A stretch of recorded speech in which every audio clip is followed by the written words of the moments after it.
हरि ओम् आपादमौलिपर्यन्तां गुरूणामाकृतिं स्मरेत् तेन विघ्नप्रणश्यन्ति सिद्ध्यन्ति च मनोरथः लक्ष्मीं तनोतु नितरामितरानपेक्षम् अङ्घ्रिद्वयं निगमशाकिशिखा प्रवालं हैरम्बमम्बुरुहडम्बरचौर्यनिघ्नं विघ्नाद्रिभेदशतधारधुरन्धरन्नः सर्वेषां स्वागतम्. This is the third session for the third verse of Sri Rama Gita. So in this we will be talking about the concept of positive psychology that is involved or that has been showcased in Sri Rama Gita. Now, we have seen that Kadachid Ekanta Upasthitim Prabhum Ramam Ramalalita Padapankajam. So, over there, we know that the opportune moment has been captured by Lakshmana. He goes to Rama and then he asks Saumitri Rasarita Shuddha Bhavanaha Pranamya Bhaktya Vinayanvito Bravit. So in the samskaras, we talked about two different um, concepts. Nishkama karma, how it takes that Nishkama karma is extremely important. When we come to the positive psychology of it, that Nishkama karma actually takes center stage. But before we go on to that, the concept that we are going to talk about that is relevant to positive psychology, self-awareness. But here, Nishkama Karma is very specific because I already said Shuddha Bhavanaha, Udara Buddhihi, these adjectives, when we are associating Lakshmana to these kind of adjectives, we say that he have attained Asadita Shuddha Bhavanaha, right? So how did he attain it? It is mentioned that it is through his selfless service because he did accompany Rama and as a nothing for his sake, but he did it out of pureness of his heart. So pureness of emotions. So then it is very specific that he attained this broadness of mind of thought through selfless service. But before we go on to that, this is actually an opportune moment to understand positive psychology itself, because this is a very key aspect of positive psychology. So when we talk about the evolution of thought is when it starts and then how it progresses and to whatever form it has been changed to today. So when we talk about psychology in general, it became a scientific, it became a subject for scientific research after the World Wars. So after the World War II, what happened was, because it was most of the civilians were involved in it, the European countries, there whoever got back from the war, the people who fought, that is the soldiers, the civilians who had experienced what the warlike um, atmosphere was, they went through something called as post-traumatic stress disorder. So just try to imagine, because Deepavali is about to come, we can understand when the mindset when we are driving through an alley, one small road, if there's a spark somewhere, like how we get scared, we wait, we stop. So all these things are maybe very light versions of PTSDs.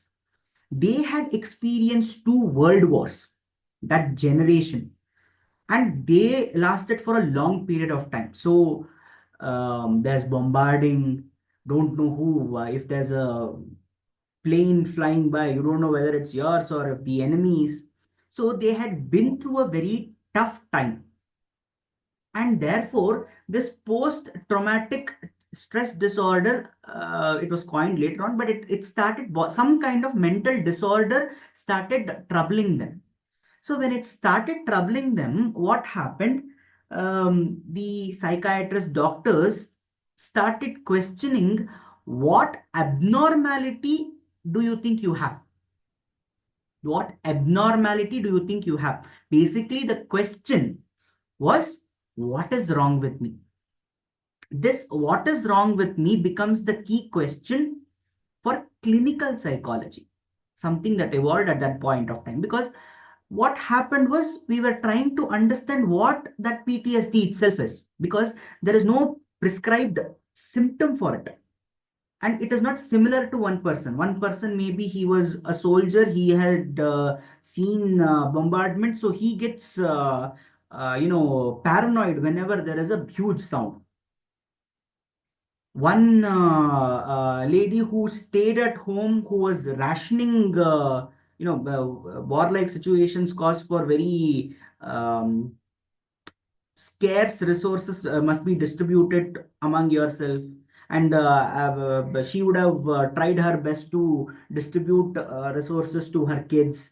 So for her, the scare is that, let us say at some point of time something happens and she doesn't have the amount of resources to feed her kids or feed her family. Thinking about her, she gets stressed out. So this post traumatic stress disorder was not uniform to everyone, and it was not something that we can diagnose. There was no set symptoms available for it. So that itself was a very big task. So what would happen is a question would be asked. A question would be asked, what is wrong with me? So the intention is, if let us say this was what I used to do when I was normal before PTSD, now what am I doing differently?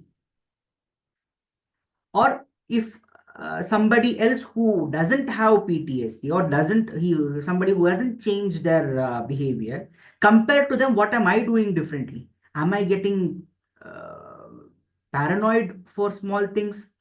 Am I are there outbursts?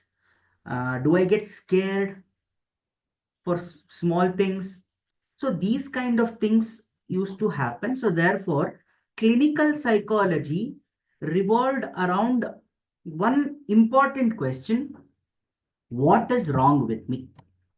But as that period changed, as people got out of the whole warlike situation, people started to move away or go back to their normal war less situation. As the generation changes, the previous generation may be aware of a certain kind of war, but the next generation will not be will able to understand the warlike situation, so they will obviously have a normal state of mind. So though it reduced, the people who suffered from PTSD reduced, unfortunately, that clinical psychology, it started growing. It started developing on its own, the research part of it. Here, what happens is, to an extent, it is good. To an extent, it is good to understand one's own shortcomings. Asking such a question, that what is wrong with me, is good. But if we keep prodding the same question, if we keep looking at the same question, then what happens? There's something called as nitpicking. No, we'll start noticing even the slightest variations in our habits, in our behaviors, and we will term it as negative. Needn't necessarily be, it may be unique to me, but by looking at the same, like, well, like I have said, dhyayato vishayan pumsaha sangasteshu upajayate. So like looking at yourself again and again, and with the primary intention to find what is wrong with me. I keep on questioning myself, what is wrong with me, what is wrong with me, all the time. Then even the slightest variation that I find in the normal behavior, or the so-called normal behavior, I will term it as something negative. So this became a stressful environment, because people started getting that hypochondriac. They started feeling that, okay, something is wrong with me. Even though they don't know, they can't point out, they can't medically prove that, they keep getting this mindset that, okay, something is wrong with me. Why am I not like normal people, like this? So that used to weigh down their confidence. It used to really hurt them. This at some point of time led to a very depressive mindset. And at around 1950s or something, one person named Abraham Maslow, he said that we should also start looking at the positives. That means we should not just question what is wrong with us, we should also start questioning what is right with us, so that we can set off these things. There is I'm not this the intention of asking that what is wrong with me was to understand if there was any abnormality caused due to PTSD. Now that that is not the state, it is better to ask what is right with me also. So he gave this term called as positive psychology. And then there are many other people who came up with different kinds of concepts, like the concept of flow. Concept of flow is when I am lost in doing something, I'm enjoying it so much that I've lost myself in doing that, so I am in a flow. So like this, there are different models that came up by different people. Finally, in the late 1990s, the researchers decided that this itself is a special branch of psychology. We should not consider it as a part of clinical psychology. We should separate it and study this on our own. So certain concepts that were given by people like Abraham Maslow, there was one more Japanese psychologist who gave the concept of flow, many other things, the concept of resilience. All these people, they combined it together and they made a framework for the Martin Seligman, his name is. He came up with the modern idea of positive psychology. Modern idea of positive psychology includes five things called as PERMA model, PERMA. What it includes is positive emotions, engagement, relationships. Um, Last one is accomplishments. I think mm,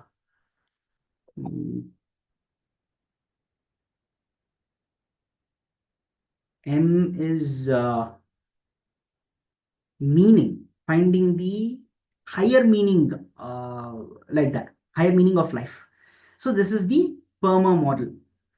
So when we talk about positive psychology, the what is the objective of this particular branch of uh, psychology? Not branch now, it itself has evolved into a separate subject. So what is the objective of the study of positive psychology? Two things, it is two. First is to consciously understand what are the positive traits I have, and to come up with an engagement, or come up with an atmosphere that can foster a growth of these positive traits, and to identify negative ones and to actively reduce them. So we are not ignoring the negative traits, we are not forgetting about them. We are basically trying to divert our efforts towards increasing the positivity within us, but so that it doesn't evolve into something called as overconfidence, we are also focusing on whatever is our negative qualities and trying to reduce that. So this is called as this is the modern objective of positive psychology. So now when we look at this self-awareness through selfless service, this is a very complicated subject in itself. First of all, because positive psychology involves understanding ourselves, that is, understanding what is the positive things about us, what is the negative things about us, self-awareness is extremely important. Knowing ourselves is extremely important. So here, how do we know ourselves? There are different methods. What exercises can we do to understand ourselves better? So in this, we have specifically seen there are many methods. One such method is journaling. At the end of the day, writing down all your thoughts, so that once we come back, we can see where our thoughts are going a little abnormal. There might be triggers involved, emotional triggers involved throughout the day. So when we jot down what we are thinking, then we'll understand what our triggers are, what our response has been. Otherwise we'll forget it, because it's an outburst and then we don't know what we did, because it's an emotional outburst, we completely forget about it. So self bringing about self awareness involves different kinds of activities. But what is the activity through which Lakshmana has realized it? It is through selfless service. How? Why? How can we say that selfless service actually leads to self awareness? Let me give you an example.